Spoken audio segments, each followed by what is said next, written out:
কেন দলিল দেখাতে হবে আপনাকে? তাই সিএ আপনার অধিকার। ভারতীয় জনতা পার্টির প্রধানমন্ত্রী আর স্বরাষ্ট্রমন্ত্রী সিএ আইন করেছে। দেখছেন না কেমন নাকানিয়ার চুবানি খাওয়াচ্ছি এই সরকারকে? এই সরকারের কিচ্ছু নাই, ভিখারি হয়ে গেছে। দুটো জিনিস আপনাদেরকে দিচ্ছে, এক হচ্ছে একটা টুল আর একটা টেবিল, ডিআর লটারি। তার নাম হচ্ছে ভাইপো লটারি। কেটে কেটে সর্বশান্ত, জিততে পারবেন না আপনি লটারি পাবেন না। কে পাবে?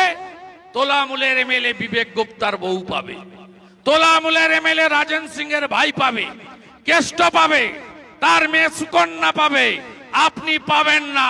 কাটতে কাটতে ভিখারি হয়ে যান। লটারি, ডিআর লটারি মানে ভাইপো লটারি। আর কিছু নাই দিক মমতা ব্যানার্জি, তিনি 28 টাকা দামের মেহুলের বোতল বের করেছেন। মদ আপনি পাবেন, অলিতে গলিতে আপনি মদ পাবেন। মদ দিয়ে গোটা রাজ্যটাকে মদময় করে দিয়েছে মমতা বন্দ্যোপাধ্যায়। প্রাক্তন মুখ্যমন্ত্রী আমি করব, আপনারা আমার সঙ্গে থাকুন, বিজেপির সঙ্গে থাকুন, পদ্ম ফুলের সঙ্গে থাকুন। হারিয়েছি নন্দীগ্রামে, বাকিটা প্রাক্তন মুখ্যমন্ত্রী করব। তোলাবাজ ভাইপো জেলে যাবে আর মমতা ব্যানার্জি প্রাক্তন হবে। জোট বাঁধুন, তৈরি হন। রাখুন, যে হাতে আজকে ওই প্রতিবাদী যুবকের গালে থাপ্পড় মেরে ছুঁয়ে আপনাকে জল খাওয়ানো হবে। আমরা হিসাব নেব, আমরা সব হিসাব। দমিক পাস করলেই আজকে কোনো এমপ্লয়মেন্ট এক্সচেঞ্জের অস্তিত্ব আপনি খুঁজে পাবেন না। 500 টাকায় কি সব? আপনি চান না আপনার ছেলেটা মেয়েটা মাস্টার ডিগ্রি করলো, অনার্স গ্রাজুয়েট হলো, বেসিক ট্রেনিং করলো, বিএড করলো? আপনি চান না আপনার ছেলে মেয়েটা শিক্ষক শিক্ষিকা নার্স হোক, করণিকের চাকরি পাক? কিছু নাই পাক, গ্রামের ছেলেটা একটা 4র্থ শ্রেণীর চাকরি পাক। এই পশ্চিমবঙ্গের অবস্থা। শিল্প মানে কি? শিল্প মানে চপ ভাজা। শিল্প মানে কি? কাশফুলের বালিশ। শিল্প মানে কি? গাছ থেকে পাতা পড়ে, পাতা কুড়িয়ে নাকি কোটিপতি হওয়া যায়। কোন রাজ্যে আমরা বসবাস? পশ্চিমবঙ্গে তৃণমূলের কাছে একমাত্র ফলদায়ী গাছের নাম হচ্ছে কলা গাছ। আম গাছে আম হয় না, জাম গাছে জাম হয় না, কাঁঠাল গাছে কাঁঠাল হয় না, জামরুল গাছে জামরুল হয় না, পেয়ারা গাছে পেয়ারা হয় না। কলা গাছটাই শুধুমাত্র স্কিমে থাকে। তার কারণ, যখন কলা গাছে স্কিম করে টাকাটা খেয়ে ফেলে, আর 6 মাস পরে যখন তদন্তকারী দল আসে, তখন বলে ওই তো আমফান হয়েছিল, সব ঝড়ে উড়ে চলে গেছে, তাই গাছ। 5 বছর ধরে মানুষের কাজ করেনি, শুধু লুট আর লুট করে গেছে। বড় বড় কথাবার্তা বলে 100 দিনের কাজের টাকা আমরা নাকি আটকে রেখেছি। আমরা 100 দিনের কাজের টাকা আটকাইনি। আমরা ভারতীয় জনতা পার্টি, আমাদের রাজ্য কমিটি, আমি বিরোধী দলনেতা, আমরা 100 দিনের কাজে স্বচ্ছতার দাবি করেছি। শুনে রাখুন আপনারা, আধারের সঙ্গে জব কার্ডের লিঙ্ক। 1000 ফেক আই কার্ড বেরিয়েছে, জব কার্ডের অস্তিত্ব নেই। তাহলে এই 4,09,000 যে ফেক জব কার্ড বেরিয়েছে, এদের টাকা গত 10 বছর ধরে কয়েক হাজার কোটি টাকা কোন ভূতেদের অ্যাকাউন্টে এসেছে, এটা আমরা জানতে চাই। আমি কয়েক হাজার উদাহরণ কেন্দ্রীয় মন্ত্রী মহোদয়কে দিয়েছি। বলেছি কেরালায় কাজ করতে গেছে, কর্ণাটকে কাজ করতে গেছে, কারণ পশ্চিমবঙ্গে তো কাজ নেই। এই হরিণঘাটা ব্লকেও 30,000 লোক বাইরে কাজ করে, পরিযায়ী শ্রমিক যাদের নাম। নদিয়া জেলা তো ভরে গেছে, উত্তর 24 পরগনা ভরে গেছে। লক্ষ লক্ষ পরিযায়ী শ্রমিক বাইরের রাজ্যে কাজ করতে চলে গেছে। শুনে রাখুন, বাঙ্গালোর, তিরুবনন্তপুরম, আহমেদাবাদ, সুরাট, নাগপুর, এই সব ঠিকানাতে সেখানে অ্যাকাউন্ট নম্বর, আইএফএস কোড, অর্থাৎ আপনি এখানে জব কার্ডে নাম রেখে ওখানে টাকা পাঠাচ্ছেন, তারা কাজ না করে টাকা তুলছে, এরকম সংখ্যাও প্রচুর। মুর্শিদাবাদ জেলার নবগ্রামে বাংলাদেশ থেকে এসে লোক কাজ করে ওখানে অ্যাকাউন্ট খুলে টাকা তুলে নিয়ে চলে যাচ্ছে। এ ঘটনাও সামনে এসেছে। 100 দিনের কাজ তোলামূল পার্টির সবচেয়ে রোজগারের বড় জায়গা ছিল।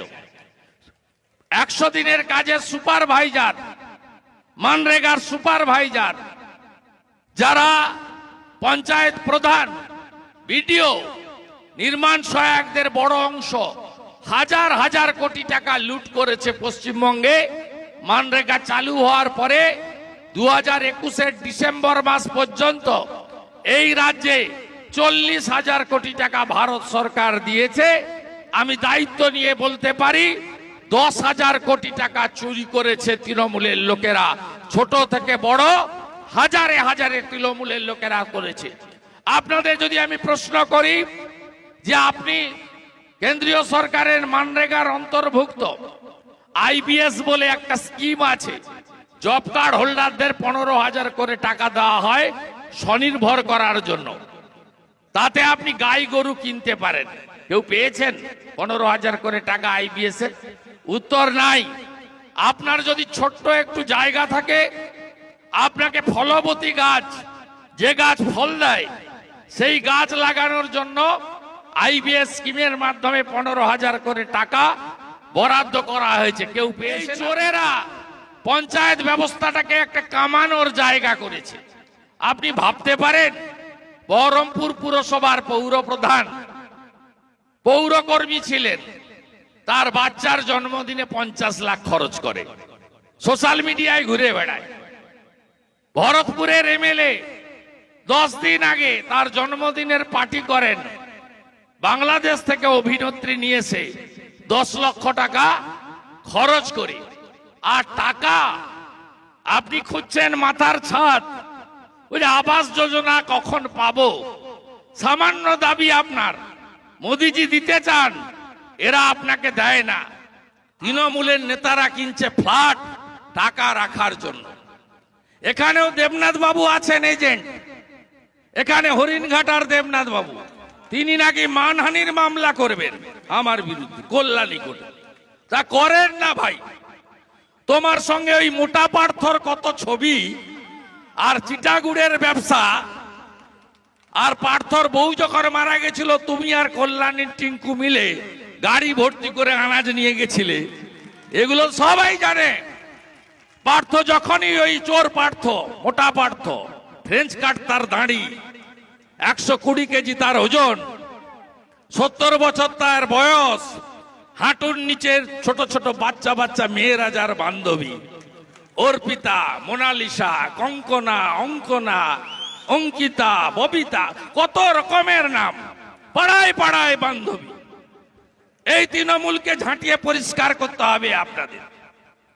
এই চোরগুলোকে আপনাদের তাড়াতে হবে। এরা গোটা পশ্চিম বাংলাটাকে ধ্বংস করে দিয়ে চলে গেছে। আমি সিপিএম এর বিরুদ্ধে মিছিল করতাম, 1 কোটি বেকার করলো কে? সিপিআইএম। আবার কি মমতা ব্যানার্জি কি করেছে? 12 বছর হতে যায় 2 কোটি বেকার। এমপ্লয়মেন্ট এক্সচেঞ্জ গুলো নেই কেন? আগে তো নাম নথিভুক্ত হতো। 8 পাস করলেই আজকে কোনো এমপ্লয়মেন্ট এক্সচেঞ্জের অস্তিত্ব আপনি খুঁজে পাবেন না। 500 টাকায় কি সব? আপনি চান না আপনার ছেলেটা মেয়েটা মাস্টার ডিগ্রি করলো, অনার্স গ্রাজুয়েট হলো, বেসিক ট্রেনিং করলো, বিএড করলো? আপনি চান না আপনার ছেলে মেয়েটা শিক্ষক শিক্ষিকা, নার্স হোক, করণিকে চাকরি পাক? কিছু নাই পাক, গ্রামের ছেলেটা একটা 4র্থ শ্রেণীর চাকরি পাক। এই পশ্চিমবঙ্গের অবস্থা। শিল্প মানে কি? শিল্প মানে চপ ভাজা, শিল্প মানে কি কাশফুলের বালিশ, শিল্প মানে কি গাছ থেকে পাতা পড়ে, পাতা কুড়িয়ে নাকি কোটিপতি হওয়া যায়? কোন রাজ্যে আমরা বসবাস? 5 লক্ষ পরিযায়ী শ্রমিক ছিল, এখন 45 লক্ষ পরিযায়ী শ্রমিক হয়েছে। এই রাজ্যে কোনো শিল্প নেই। একটা শিল্প আনতে পারেননি মমতা বন্দ্যোপাধ্যায় তার আমলে। তাই এই সরকারকে তুলে ফেলছি।